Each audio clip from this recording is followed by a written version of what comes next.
Hello friends, welcome back to my new blog. आज हम आपके साथ शेयर करने वाले हैं आगरा ट्रिप का वीडियो।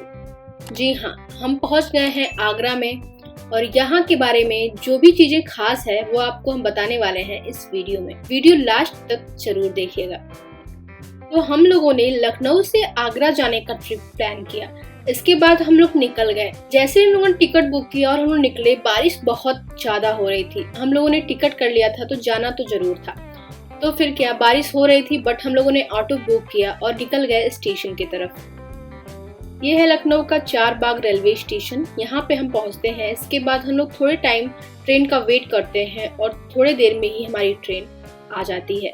थोड़े बहुत हम लोग भीग गए थे। फिर हम लोग ट्रेन में बैठ गए। हम लोगों ने चेयर कार में सीट बुक किया था क्योंकि डिस्टेंस बहुत कम था, ज्यादा था नहीं, तो हम लोगों ने सोचा कि हम लोग चेयर कार से ही ट्रेवल कर लेंगे।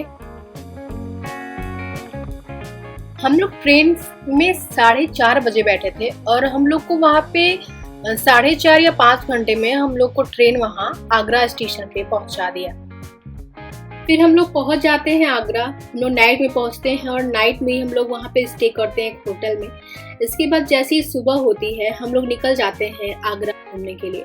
यहाँ पे देखिए, यहाँ पे आपको दिख रहा होगा हर जगह पानी भरा हुआ क्योंकि बारिश बहुत ही ज्यादा हो रहा था। और जिस दिन हम लोग आगरा का ताजमहल घूमने जा रहे थे उस दिन भी वहाँ पे बहुत ज्यादा बारिश हो रहा था और हम लोगों ने 600 से 700 रुपए देकर एक ऑटो बुक किया, जहाँ उन्होंने बोला कि वो आगरा का किला, ताजमहल और 3 से 4 जगह है उन्होंने बताया कि जो कि वो हमें घुमाएंगे पूरे दिन में। और यहाँ पे 250 से 500 रुपए टिकट लगते हैं, जो कि आप टिकट लेने के बाद ही आपको अंदर एंट्री मिल सकती है। और आगरा का किला आगरा कैंट रेलवे स्टेशन से लगभग 6 किलोमीटर की दूरी पे स्थित है।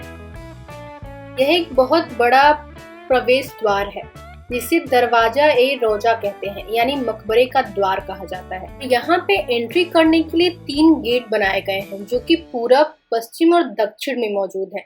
इन तीनों गेट्स में जिस गेट पर लोगों की भीड़ सबसे कम होती है वह है इसका पश्चिमी गेट। इस गेट से आप आसानी से ताजमहल में एंट्री कर सकते हैं। फिर यहाँ होती है हम लोग की एंट्री। फिर इसके बाद हम लोग स्टार्ट करते हैं ताजमहल के अंदर जाना।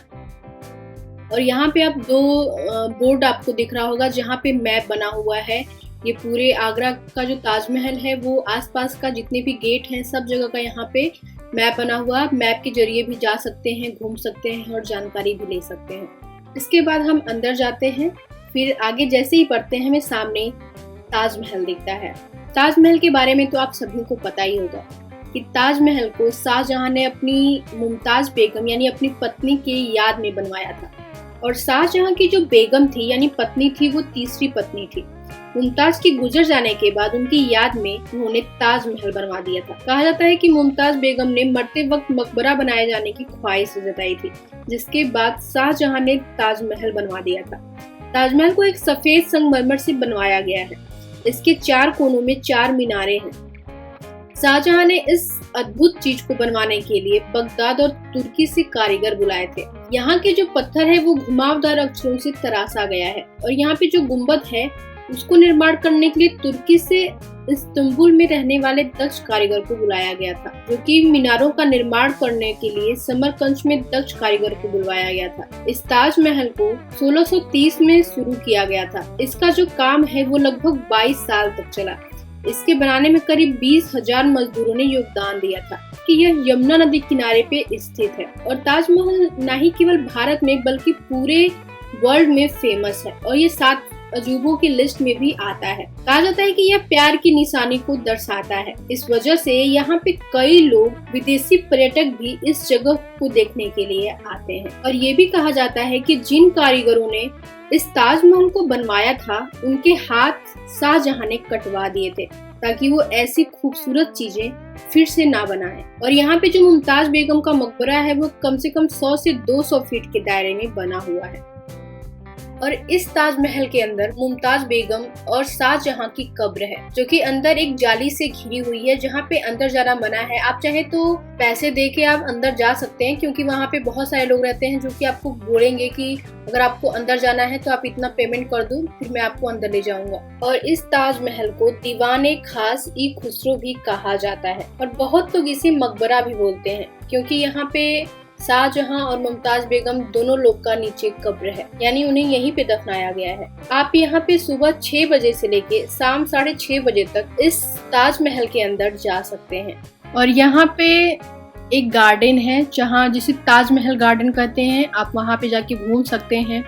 और ये बहुत ही यहाँ पे बहुत सारे फ्लावर्स भी लगे हुए हैं जो कि अलग अलग तरीके के हैं। और यहाँ पे संग्रहालय भी है जहाँ पे मुगल काल के बहुत सारे फोटो और हाथी के दांत, ये सब तस्वीरें यहाँ पे संग्रहालय में लगा हुआ है। और जैसे ही आप ताजमहल के अंदर जाएंगे तो वहाँ पे आपको एक आर्टिफिशियल ताबूत दिखेगा जो कि ऐसे ही बनवाया गया है।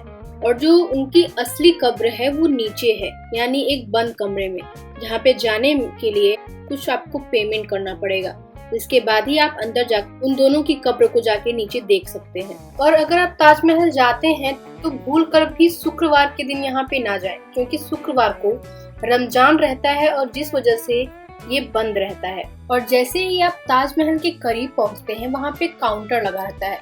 काउंटर पे आपको स्लीपर शूज का कवर मिलेगा, जहाँ पे आप शूज के ऊपर से एक प्लास्टिक का कवर रहता है, उसे पहन के ही आपको अंदर जाना अलाउ है, क्योंकि जो ताजमहल है वो संगमरमर का है और वहाँ पे साफ सफाई का ये बहुत ज्यादा ध्यान दिया जाता है। इस वजह से वो लोग शूज या स्लीपर पे कवर पहनने के लिए देते हैं ताकि जो ताजमहल है वो गंदा ना हो। फिर हम लोग सीढ़ियों से पहुँचते हैं ऊपर। यहाँ पे नाइट व्यू के लिए काफी क्राउड रहता है और अगर आपको नाइट में यहाँ पे जाना होता है तो वहाँ पे ASI द्वारा तय किया जाता है। नाइट व्यू टिकट एक दिन पहले ASI कार्यालय में खरीदना होता है।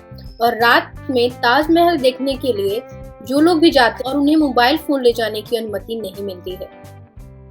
ये देखिए, ये आपको सामने यमुना नदी दिख रहा होगा और ये देखिए, ये है आपका ताजमहल। और यहाँ पे बहुत ही डिजाइन वगैरह किया गया है, बहुत कुछ उर्दू में लिखा गया है और यहाँ पे सिक्योरिटी भी लगी रहती है। और यहाँ पे फोटोग्राफी, वीडियोस, फोटोज ये सब लेना मना नहीं है। आप आराम से यहाँ पे वीडियोग्राफी, फोटो वगैरह सब ले सकते हैं। वाकई में ताजमहल बहुत ही खूबसूरत लगा और बहुत खूबसूरत ये है भी। कहा जाता है कि ताजमहल के अंदर जब आप कुछ भी बोलेंगे तो आपको 28 सेकंड तक ये आवाज सुनाई देगी। और यहाँ पे जो इसकी मीनारें बनाई गई हैं वो बाहर की तरफ झुकी हुई हैं ताकि अगर यहाँ पे भूकंप आए तो उस दौरान मकबरे पे कोई नुकसान ना पहुँचे। कहा जाता है कि जब सूर्योदय होता है तो ये ताजमहल गुलाबी दिखता है, शाम को सफेद दिखता है और जब रात होता है तो ये चमकता हुआ दिखता है। और यहाँ पे जो कब्र बनाया गया है उस पर अल्लाह के 99 नाम का सुलेख शैली भी छपा हुआ है। और ये जो ताजमहल है ये पूरे 42 एकड़ में फैला हुआ है। हम लोगों ने बहुत एंजॉय किया और बहुत अच्छे से ये सारी जगह हम लोग घूमे। यहाँ पे बहुत ज्यादा स्पेस था